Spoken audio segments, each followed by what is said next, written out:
people of Bafia in the central region of Cameroon continue to mourn their late Bishop Bala. This after he was laid to rest. The president of the National Episcopal Conference continued to maintain his stand. The late bishop was brutally murdered.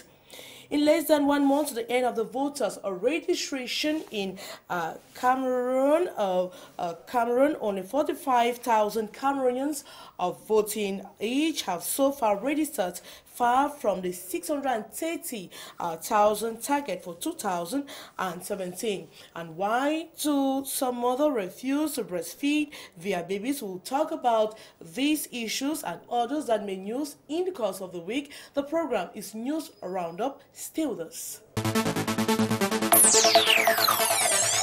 I'm called Ndih Maureen, and as usual, I'm delighted to be with you. My guest on today's program, he is the head of the Africa Office of the Center for Civil and Political Rights. He's called Ndih Maureen.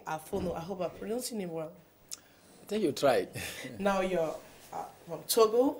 Yes, I'm in Togo, and I am coordinating the African Office of the Civil and Political Rights Center, which is an NGO based in Switzerland. Now, for how long have you been coordinating the office in Togo? For 4 years now. Now, is it the first time you're coming to Cameroon?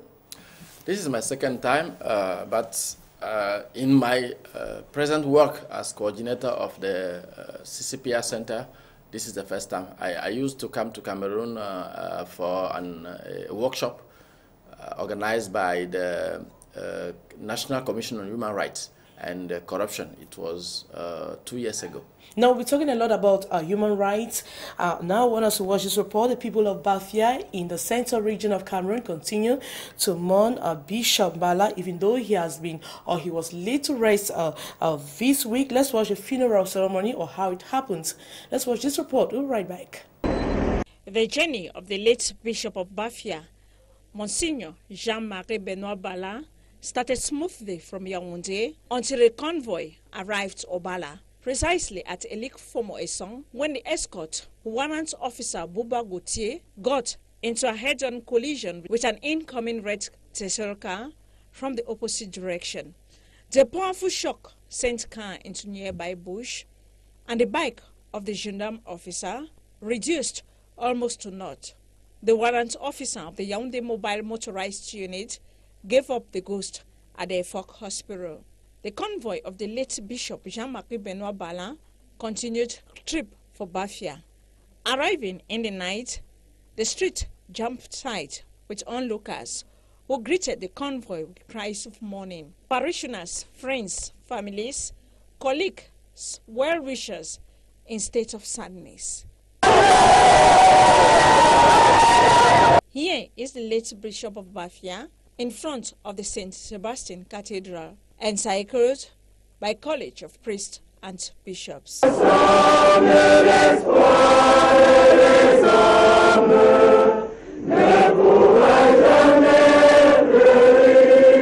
religious fraternity over, the remains make an entry into the cathedral amidst heavy hearts, wails, watery eyes, and mouths with their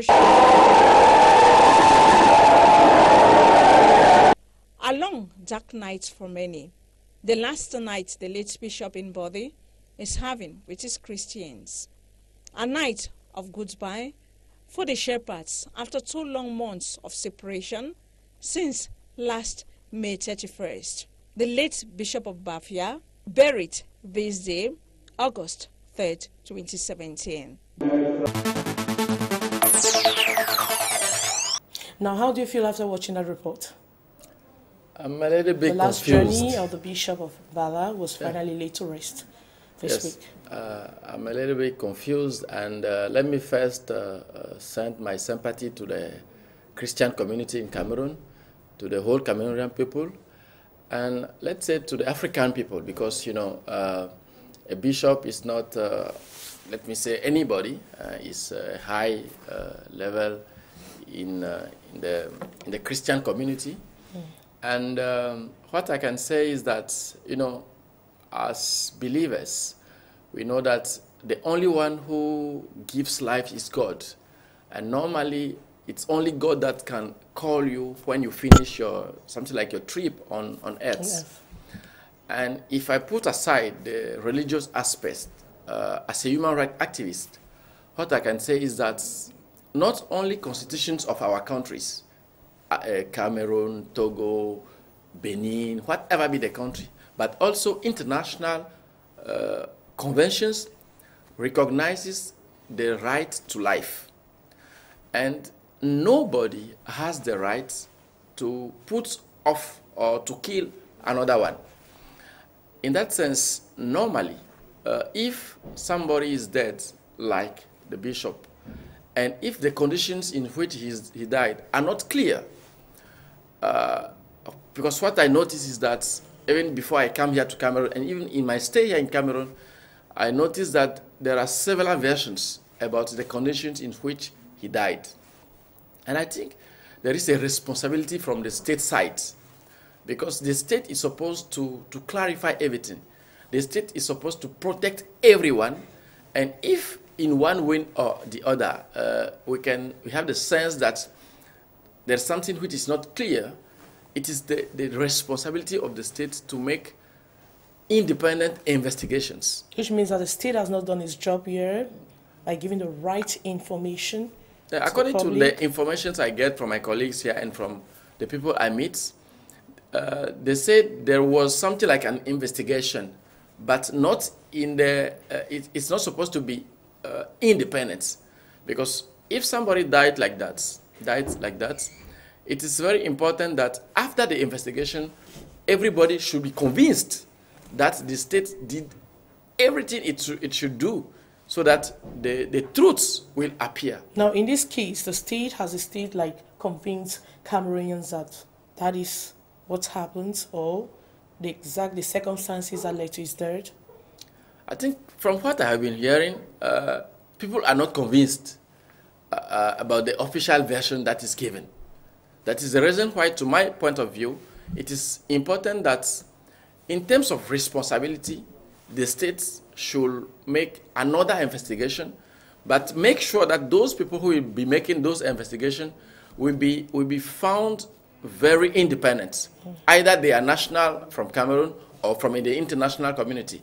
Because if we are living in a state, either in Cameroon or other country, where people can die like that, famous people and important people in the hierarchy of either religious or group or political party or civil society or even media, if people can die like that and nothing is done to clarify the condition in which the person is dead, then we are not in security. Now the state prosecutor, Elie, came out and he said that he died by drowning, and the president of the National Episcopal Conference continued to maintain their standard he was brutally murdered. Now, in that case, how can we talk of violations of human rights here? Can we talk of violations of human rights? For sure. At what instance? For sure. There is violation of human rights on, let's say, 2 or 3 levels. Mm-hmm. The first level is that, as I was saying, the international protocol on civil and political rights, on which I am working, says that everybody, whatever be your origins, whatever be your living standard, whatever be the country you come from, has the right to life. And nobody is authorized to put off that right. And if you follow all the regulations in our various countries, that is the main reason why if somebody kills another one, or even somebody attempts to kill another one, then that body should be put aside in prisons. So the first level is that the rights to life has been abused. Another one is that the responsibility, when it comes to human rights, the state has, let's say, 3 responsibilities. The first one is to promote the right, meaning coming to the media, going to meetings, and telling people that everybody has the rights. Because people should know that they have a right. It is the responsibility of the state to tell people. Is the state doing that? Most of our states don't really do it. and it is our duty to you as a journalist and me as civil society activist to first tell the state that it should do it so. And then if the state does not do it, and when the state fails to do so, then we should do complementary actions. The second responsibility I was talking about is that if the state that promotes, the second one is to protect. A state which does not protect its citizens, I don't think if it's really a state. So that is the reason why I say that the second aspect where I can see a human rights violation is that the state should clearly make independent investigation in this case. And what I can tell you is that maybe we come on that further. But my work as international NGO, my work with my colleagues here in Cameroon, with human rights activists in Cameroon, is to let the UN, the United Nations, know what is happening in each country. Because the government of Cameroon is supposed to go to the UN in October, in the coming October. And among those issues that will be discussed, we will surely mention on our side the question of the necessity of clarifications of the conditions in which the bishop is dead. But also, I think even if we don't mention it, I think the Human Rights Committee of the United Nations will ask the government to clarify the condition and to say if people have independence and independent clarification of, after an investigation. Now, if the state fails to do all these things, how does the civil society come in? Okay, if the state fails, one of the things we can do is, first of all, to inform our people. Because, you know, most of the time in Africa, people don't realize that those who are on government side or those who are on power, they are just there to serve us. Because they come there, we need to elect them. And in our countries, they go to campaign and they say, please, when I will be there, this is what I will do. And then we give them our votes. Not only do we do that, but also they collect our tax. The money with which the country is managed, the country is governed, it is our money. I think those things we need to explain to our people, so that when somebody from government side comes to us, we will let them know that they are not on top somewhere, speaking to us from up, but they need to come inside the people. And if they don't realize, those on government, if they don't realize that, then another opportunity we have is to denounce them.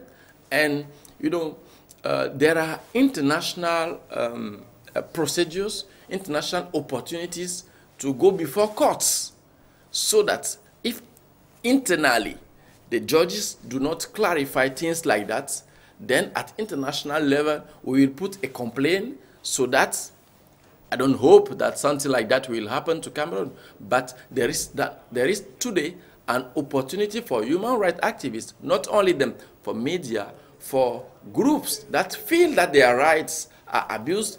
They have the opportunity to go before international courts.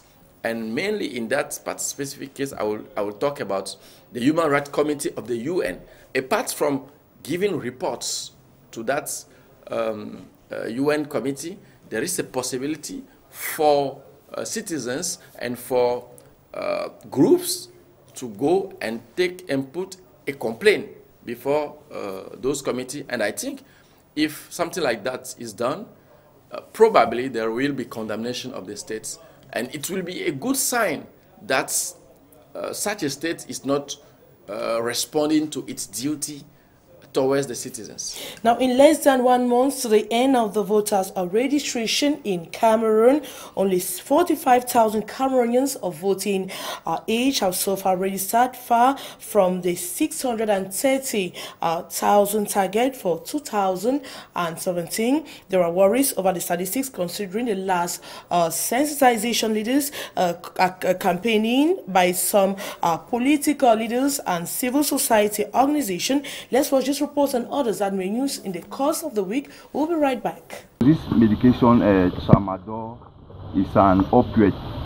An opioid is a high level of controlled drugs and normally should not be circulating without the prescription of medical personnel, and also it should be under a controlled box. Apart from the consignment of tramadol, these impounded goods are of good quality, but where their owners have a quarrel with the Northwest Customs sector is that they are contraband. That is, they were disguised or hidden to avoid paying custom duties. They are worth about 70 million francs CFA, and customs duty must be paid before they are released to their owners. The Northwest Governor's Office has this Wednesday presented the consignments to the press in a bid to sound a warning bell to other traders nursing similar intentions. It is said to be a special operation carried out within 2 weeks as ordered by the Prime Minister.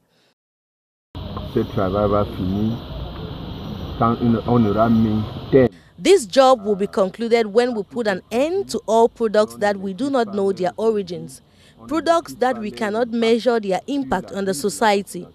This impoundment were ordered by the Prime Minister, head of government.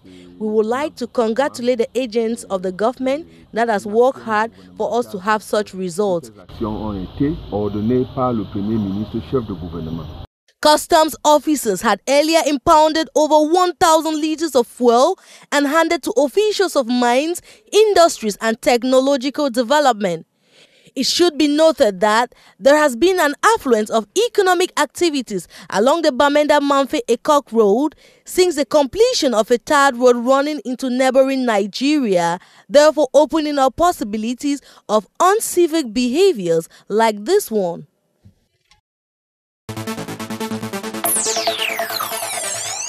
This is how Douala city dwellers get trapped when they have to cross this bridge. An unbearable traffic that blocks them on the spot for hours, thus affecting their businesses. The Minister of Public Works is faced with the sufferings of the inhabitants of the city of Douala. Emmanuel Ngano-Njumesi is on an evaluation mission as he inspects ongoing projects in the west and east entrances of the city of Douala. As concerns the construction works on the second bridge over the Wari, the engineers disclose the execution rate stands at 84%, while consumption of deadline at 84.58%. Meantime, the railway lines on the second bridge has been launched by the minister, thus opening way for the circulation of trains. As concerns the west entrance to Douala, it was disclosed that the road will be officially handed over latest January 5, 2018. Minister Ngano-Njumesi employed the engineers to speed up with works and to respect deadline. One of the objectives is that we should facilitate the circulation in Douala city, with the circulation of goods also. The railway route is for the transportation of goods. The route itself will count for the transportation of goods and also for the transportation of persons. So we are satisfied to notice that we can easily transport goods through railway.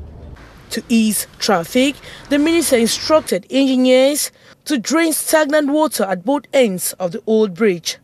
According to him, if projects are executed on time, then city dwellers will bid goodbye to untold traffic in the city of Douala.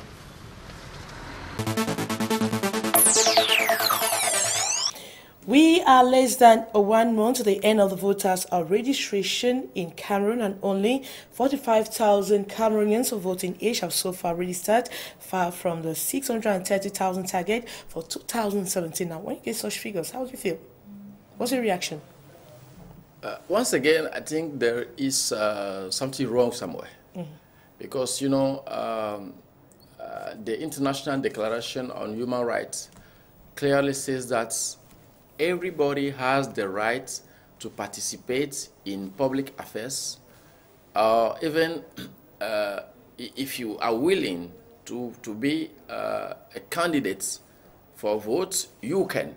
And if you are not directly a candidate, then it is your right to choose those who you can mandate to rule the city. And if that kind of rights is not fully enjoyed by the citizens, then I think there's something wrong, because it is most of the time because the populations in our countries, African countries, are not well informed about their rights. It seems like when you talk about those things, it seems like you are begging the right to vote.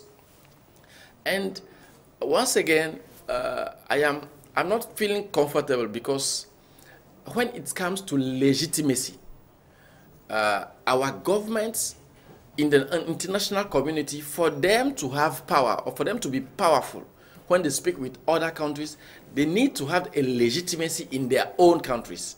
And that kind of legitimacy comes from those who give them the votes.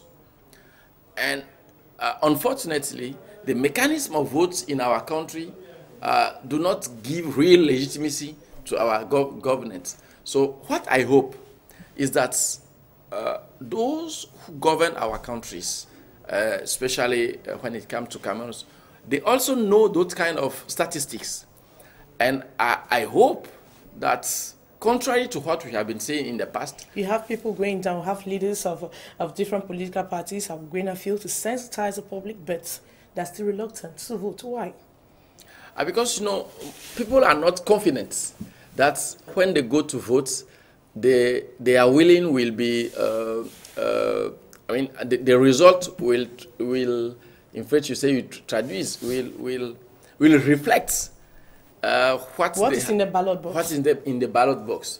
So, and that's the reason why I'm saying that, there are so many challenges on African countries. Mm-hmm. And my dream is that our leaders will definitely help Africa have a new period, mm-hmm. Where people will be convinced that the nation is governed according to their interest, mm-hmm. and where even the international community will know that African leaders are there's this kind of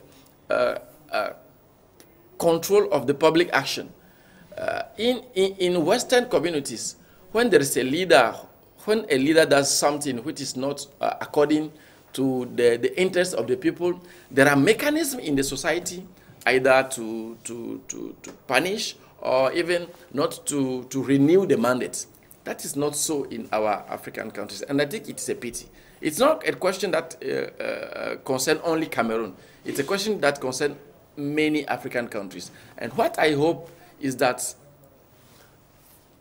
our leaders will realize that by not implementing good vote mechanism, by not encouraging people to take part in the votes, they are making themselves weak when they meet other leaders.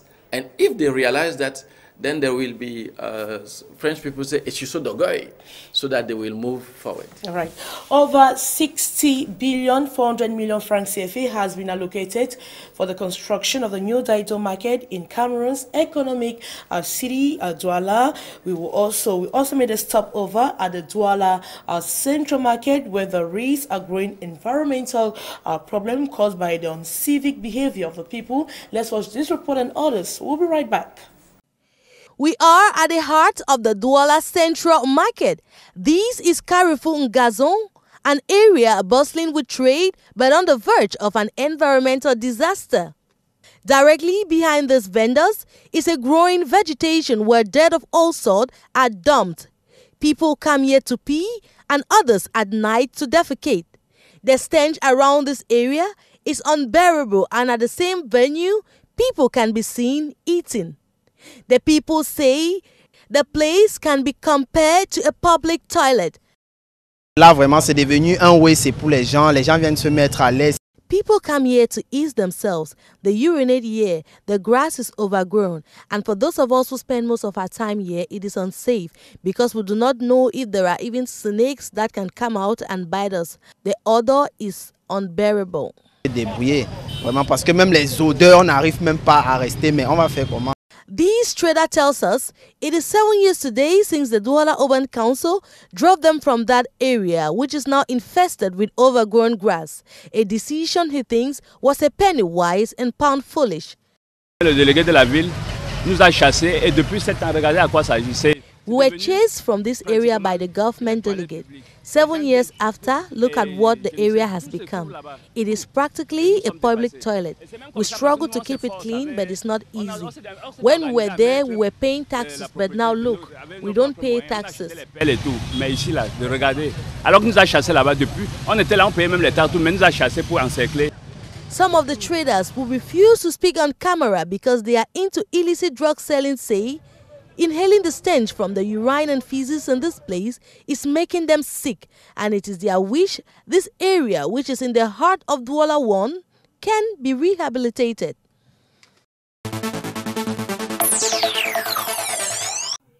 The action begins with the brushing of the eyebrows. This is followed by tracing the lines, and later the eyebrows are filled with this black substance. It is a makeup very much popular at Carrefour Anatole Douala, and this man here is reputed for his expertise in drawing eyebrows. There are different variety of eyebrows that we do. There are women who come and are natural, and they just want to arrange the form of their eyebrows. We do it, and after, if she likes, she can put the eyeliner. For others, we just simply put eyeliner. Putting this permanent dark substance on the eyebrows has a peculiarity of lasting longer. I am a bit busy and it is easier for me. Not only does it last longer, but it is also very nice. For those who do not have time and they do not know how to draw their eyebrows, they come here and we put the black substance that can last for like 1 week or 1 week, 3 days. Then they come back and we renew it. However, these products may sometimes cause allergy for certain persons. Everybody has his skin type. The product does not function with everyone. You can trace 1, 2, or 3 persons without any allergies. Those who have allergies prefer not even to draw their eyebrows. Use, but we've had cases where people have had various reactions. Because when you apply something which is allergic to the person, because one person may use a product with no effect, another person uses it and it burns the skin. I will use the word burn. The area becomes irritated, it becomes a wound and may leave a permanent scar, which is far from the result that the woman was intending to have. To avoid allergies, the products are tested hours on the client before being applied. Douala will soon have a facelift. The information was disclosed during a meeting held in Douala between the government delegate to the Douala City Council and the general manager for the Mutual Support Funds for Councils, known in its French acronym as FECOM. A total amount of 60,400,000,000 francs CFA will be disbursed by the institution. The follow-up committee in charge of the project has been set up. The managing director of FECOM has put in place a follow-up committee that will supervise the project till its temporary reception. The committee integrates all the actors to ease the work. The market will be constituted of several separate buildings that will contain over 2,000 traders. The market will be 3 times what you see here. This was constructed 40 years ago for 500 traders. We are going to construct 2,000 stores, shelves. We also thought of increasing the capacity according to the contractors. Security measures will also be put in place. For now, traders have been asked to free up the pavement. They will be located in another space during construction works, which will kickstart in December.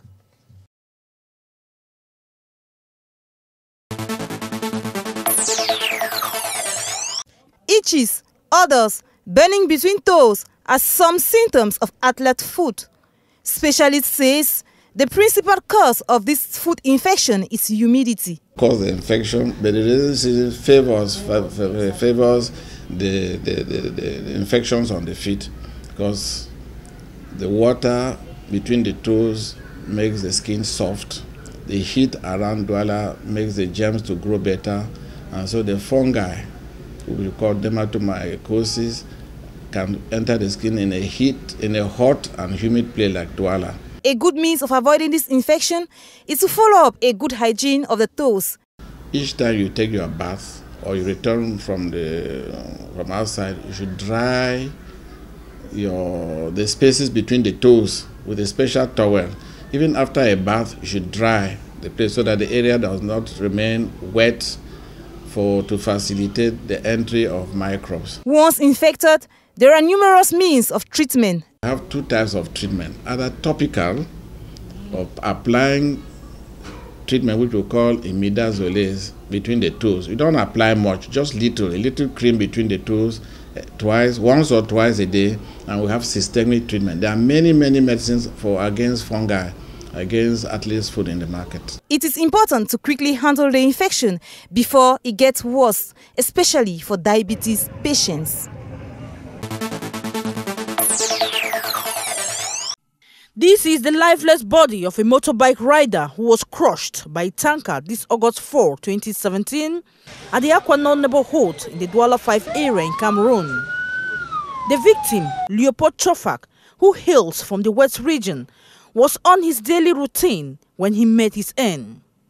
According to witnesses, the bike rider and his passenger were drawn underneath the truck after the umbrella sheltering the bike got hooked on the tanker. The passenger skillfully saved himself, while the bike rider had his head completely smashed. I was on my way out when I met the victim and his passenger on the road. I saw how he was about to overtake a fuel tanker when his umbrella got hooked and drove him along. The passenger succeeded in saving himself, and that is how I saw his head crushed on the tar. The incident drew the attention of the local population, who are in total consternation. The umbrella dealt with him, but then it has happened. I call on riders to be careful. Times are hard and people are obliged to work. It is true that we are at risk. I doubt if the passenger will survive. It is not the first time such an accident is recorded on this road, and most of them have been blamed on disorder and the irresponsible behavior of some users.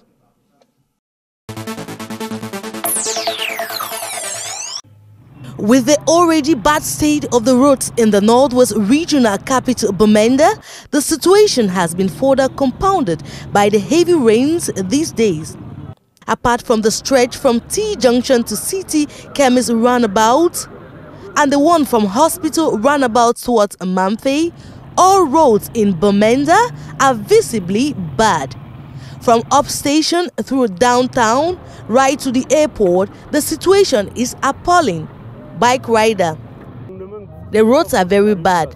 When you carry a passenger to get to the destination, it's not easy. Sonak Street is even the worst. We don't even agree to take passengers there because of the bad state of the road. We are really suffering. It is worse as one progresses into residential quarters. Municipal authorities, in trying a remedy, seem to have worsened matters by pouring ground to cover the holes. A mixture of the ground and rainwater has led to what animates public discussions around town. I was very surprised on Monday when I got up in the morning. When I was coming to town, I discovered moths all over town, and it beats my imagination who can do such a thing. I don't know whether it's the government or it is a private initiative that has done that, but to me it is not the best thing. I preferably would have allowed the roads like that other than taking mud to put on a tar. It's not the best thing. Some women who are often particular about their outfits are forced to wash their feet after meandering from home to their respective workplaces. It has really been terrible. We have been used to having bad roads, but at least they were dry. But recently it has turned into a swamp. A real swamp. You cannot put your leg without entering a borehole. You cannot go to work, you are not clean. You cannot enter board a taxi. Everybody is dirty. Dirty is everywhere. In your homes, because you carry the mud everywhere. To the workplace, there is dirty. Outside is dirty. Taxi is dirty. Everywhere. Everywhere is just muddy and watery. It is true that some stretches of road were dug some months ago to lay water pipes, but municipal delay to refill the trenches is particular to blame for the expansion of the holes, part of which sparked off now the Anglophone problem.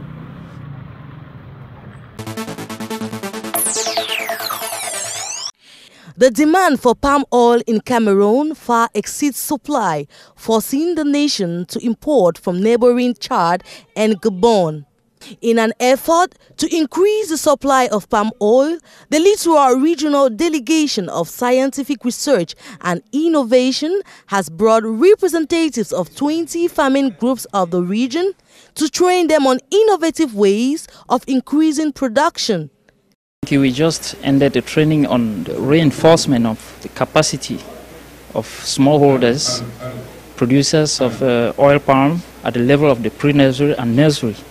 It's very important in that naturally the oil palm exploitation and production is based mainly on important biological material and proper management of this material, because you have at least 20% of investment on oil palm production is from the seeds, and it's good to have professionals who can manage seeds appropriately at the level of the nursery and at the level of the pre-nursery and nursery. For 2 days, August 3rd and August the 4th, the farmers were trained at the research center at Bonanjo on how to establish pre-nurseries and how to successfully manage them to maturity. They had the opportunity to put theory learned into practice. The 2-day training, farmers say, was timely. From the nuts, the palm nut, how to nurse them from where we get them from the research institute. We buy them from there, then we can nurse them from the pre-nursery. That will take 4 months. Then can transfer them to a nursery where it will take 8 months. So we have a total of 12 months for the seed to go into a plant that we can transfer them to a plantation. So I learned a lot of the quality of the seed, that we have to buy a good quality seed in order to have a good plantation to produce enough quantity of oil and of good. At the closing ceremony at the Regional Delegation of Scientific Research, the regional delegate Dr. Nyaka Ngobisa said the move falls in line with her ministry's vision of making farmers more autonomous in their production. She called on the farmers to use the knowledge to boost production and fight poverty. The farmers were each given a certificate of training and handed down some farm input to facilitate their farming. Now we have this growing environmental problem, let me call it that way, or this rising growing phenomenon where we see fine people just urinating just anywhere.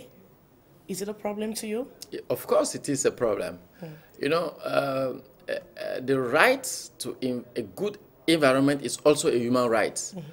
And if I can say if, because you are working as a media, so you know that even this week there was a report which says that the kind of debts we are now living, and we have a debt towards the humanity, because the capacity of the humanity to feed us, the capacity to feel at ease, we are going over that capacity. And the humanity is killing itself without knowing. And there is, I think it's important when it comes to African countries that our populations should be sensitized on the necessity to protect the environment, their environment, and we should educate them on the sense that, in fact, if you don't protect your environment, then it is your own life that you are putting in a danger. Now, who do we blame this? Do we blame the population for the uncivic attitude, or do we observe the fact that we don't have public toilets and you just have to mess the area? I think there are so many groups to blame. Mm-hmm. The first group is our leaders once again, mm-hmm. because as I was saying, they collect our taxes and money to make the community feel easier. Mm-hmm. And people should know that even if you don't directly give a tax, when you go in a shop and then you pay something, the state perceive a tax on it. Mm-hmm. When you take your salary as somebody who is a public worker or private worker, the state perceive a tax on it.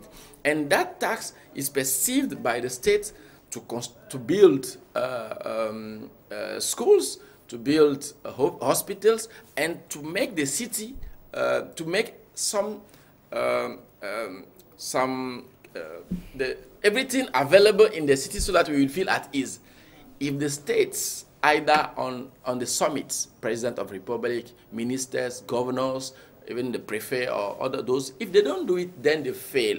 That is the first level. And the second level, I think in terms of education, civic education, the population needs to be sensitized, because some of the time it is not the responsibility of the state. You know, there are some infrastructures that are put in place by the states, but because we are not well informed, people cause damage to those infrastructures. And then it is a vicious cycle where the state does something, it is not well protected, it's not well managed, and then we come back to negative situations. So I think we need the state to be more responsible, and then we need our population to be more educated. All right.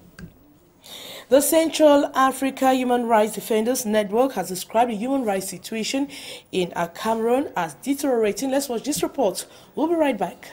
Arbitrary persons, intimidation and harassment, torture, killings, enforced disappearances, deplorable prison conditions, and violations of international humanitarian laws. These are some of the human rights abuses and violations in Cameroon. The Network for the Defense of Human Rights in Central African Sub-Region, REVAC, describes the situation of human rights in Cameroon as deplorable. At the moment, it's very bad. If I had to put a note to notate my country, here we'll have less than 0. Because today it's just like something happened in Yaoundé. People, deciders, they don't know what to do. They don't respect anything. And they do it with a sort of arrogance, which is so disappointing, terrifying, and never bring us the proudness we deserve. Because when you see in this Anglophone crisis that our head of state can cut media, can cut internet in a part of the country, he is reproaching to want to a secession, and posing this act of secession, you become mad, you see. And when you see that they can arrest a lawyer like Bala, everybody knows him. Everybody knows as a gentleman who is very moderated. Arrested while he was negotiating yesterday with the highest member of the government. Arrested, put in jail, and called terrorist, where at the end of the trial, he can be condemned to death. And then you have a lot of questions to ask. Andre Kanki Afono is a coordinator of the Center for Civil and Political Rights in Africa. He is in Cameroon to empower Cameroonian civil society actors on the elaboration of an alternative report on the implementation of the International Covenant on Civil and Political Rights. Put the emphasis on the fact that the kind of reports we are writing is based on the International Protocol on Civil and Political Human Rights. And that protocol, the government of Cameroon has freely signed that protocol. And most of the time, when you sign that kind of protocol, you don't have the choice. After the Human Rights Committee made some recommendations, you are something like obliged to put them in place. And another thing I want to put the emphasis on is that there are two kinds of recommendations that will be made by the committee. The first one will be those general recommendations where the government will have 4 years to implement. But there are some priority recommendations which must surely be implemented after 12 months. And we as civil society and the Human Rights Committee of the UN will be coming into Cameroon after October to see exactly which part of those recommendations are implemented. It is expected at least 80% of the civil society actors attending the workshop will be familiar with the examination procedure of the reports presented by the state parties to the International Covenant on Civil and Political Rights.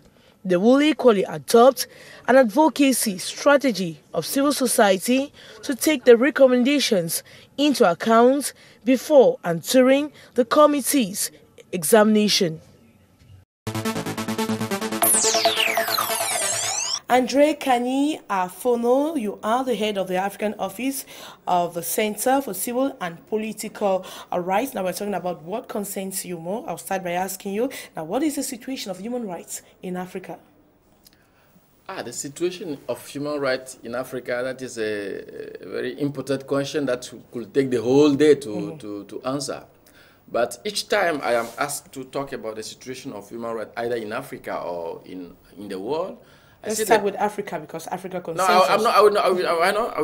I will not even talk about the world. But it's just to say that each time you appreciate a situation, there are reasons to rejoice and there are challenges. The reasons to rejoice when we talk about the human rights situation in Africa is that, there are the freedom of expressions is more and more accepted. Freedom of association, freedom of movements, and even the freedom to defend human rights are well accepted now. Most of the time, in most of the African countries. But the main challenges when it comes to appreciating the human rights situation is that we have so many abuses in terms of right to life.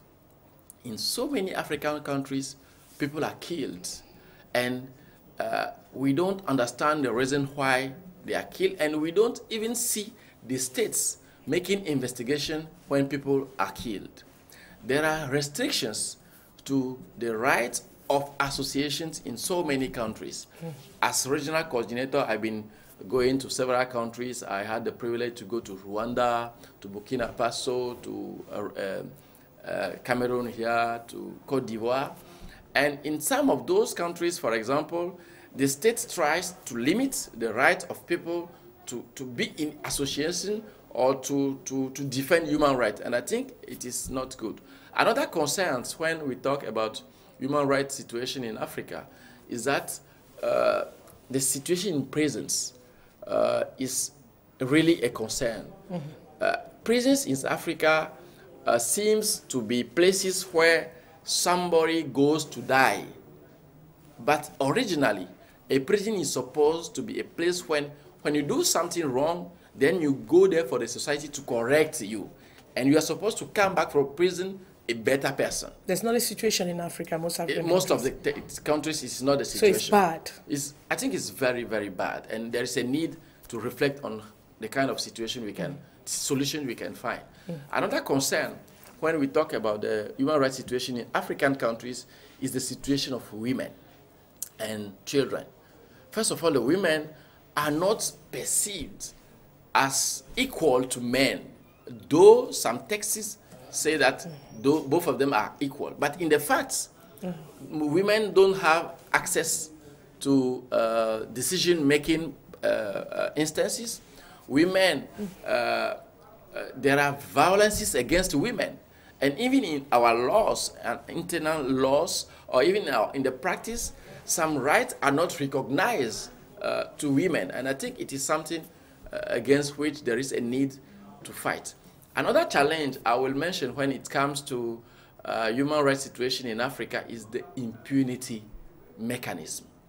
You know, people in Africa, they steal money, there is corruption, they fight, they don't respect the law, they don't, they kill people, but there are not mechanisms to let people be responsible and even to punish people. And if somebody does something wrong, and not only they are not punished, but there is, in some cases, it's like if even the state encourages those people who do such things, it means our institutions do not work well. Then we are in the jungle. And I think when reflecting on promoting human rights in Africa, when reflecting on the ways to protect better human rights in Africa, there is a high challenge in terms of fighting impunity and making the judiciary system better. Now, if we have to rate it, human rights situation in Africa, if you have to rate, give some rating, how will you rate it?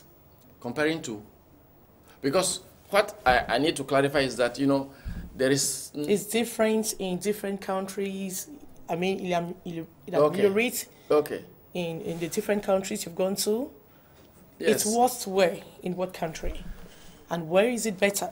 Okay, I've been going to, as I was saying, to several countries. Today, I am very concerned about the situation in Burundi, because the colleagues with whom I've been working in Burundi are even no more allowed to be in their country. Most of them have been killed. Some of them there are so many restrictions to their rights. The lawyers with whom I've been working there, for example, can no more have access to their bank accounts. They are even no more officially recognized as lawyers, and I think it's a pity.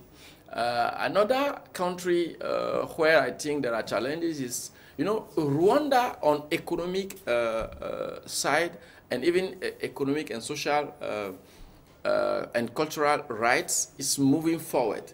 But when it comes to civil and political rights, we think that not only me, but even the UN, the United Nations Human Rights Committee, says that the government of Rwanda should make more efforts to help human rights defenders be free to enjoy freedom of association and enjoy freedom of expression.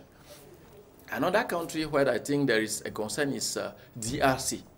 In DRC, unfortunately, human rights activists are killed, and we don't have the signs that the government is taking responsibility, you know, to clarify the conditions in which people are killed. And I think it's not good. You know, if you had to list, it will be too long. Countries where I think efforts are made, I will salute the situation in Burkina Faso. I think there are efforts there. Let's stop with that. Now, let's talk about Cameroon. Okay. Now, what is the situation in Cameroon like? I started working with my colleagues in Cameroon, as you said, some weeks ago, and I am here now to have a deeper understanding about the situation. But from the first informations I got, I think there is a challenge in terms of human right to life, because people, to the information I collected, have been killed, and the conditions in which they have been killed are not clarified. There are also challenges when it comes to freedom of expressions. I have been informed that because of the fight against terrorism, some laws have been taken, some measures have been taken, which in fact, are human rights, can be seen as human rights abuses. For example, in the Anglophone crisis, people, to the information, according to the information I got, lawyers have been involved in demonstrations just to claim that a law to be translated in English for them to understand and make their work easier. But they say those people have been arrested, and in 2 days, people have been transformed from mediators to terrorists.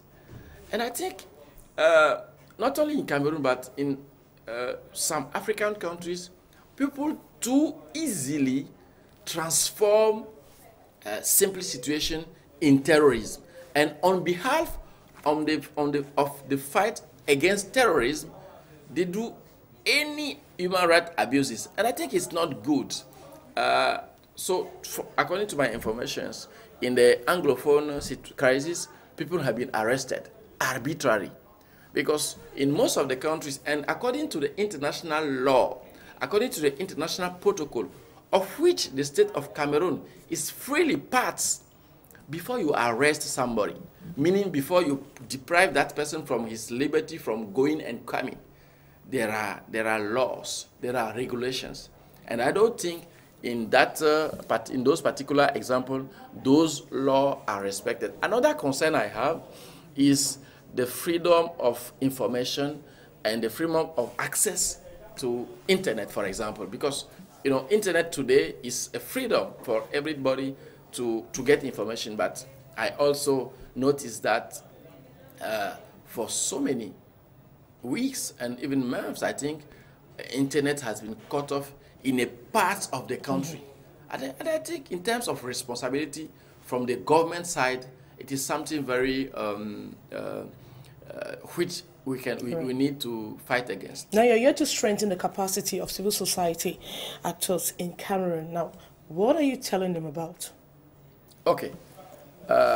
In fact, the mandate of the Center for Civil and Political Rights, which I'm working with, is, first of all, to, as you said, to inform civil society groups, civil society activists, even medias, that when they are promoting human rights at national level, there are international instruments to help them. So the first thing I do whenever I go in a country is to inform people that there is that important tool, which is the Human Rights Committee of the United Nations, that will help them go further in their claim for better human rights to be respected. So the first thing I do is to build the capacity of those NGOs in knowing the Human Rights Committee and using it to promote their rights. The second thing is that the mechanism of the Human Rights Committee plans that each time a country comes to Geneva to present a report on the implementation of the protocol, there is the opportunity for civil society group to write what we call a shadow report. Because the government most of the time comes to Geneva and say that, okay, in terms of human rights, everything is good. We try our best. People are free to talk. There are so many medias. People are free to walk wherever they go. No restrictions. So and things like that. What is the and the civil society? What are they supposed to do? Yeah, the civil society is supposed to give let's say a more objective point of view to the experts who are based in Geneva and who do not generally have the opportunity to come in the country. And then they present them the real facts of what is happening. Yeah, so that is what we are preparing, and that is what we are about to do for October. Now, how is it going to be beneficial for a country like Cameroon, and how is it going to strengthen the capacity of the civil society? What are the major recommendations after 2 days? For sure, it will benefit the country. Because let me, for example, for people to understand better, share an experience I had in Chad. You know, in Chad, before I went there, there was a lady of 12 years old who was married to a man of 70 years old. And unfortunately, 2 years after, a lady called Khadija, 2 years after that man died, and the lady Khadija was accused of being the murderer of the man, and he was put in prison. unfortunately, in prison, she was raped. And after the rape, she got a child. And you know, the only thing the government did to the man who raped the lady was to put him to another town. And that shows, once again, the situation of impunity that can prevail in our countries. When we heard that situation, then we put it in our reports, and we went before the Human Rights Committee of the UN. And the good news is that the Human Rights Committee recommended the state of Chad to liberate the lady, and it was so. It means that with the Cameroon going to the Human Rights Committee of the UN, we need to collect or make a documentation of each human rights abuses that can be observed in the country.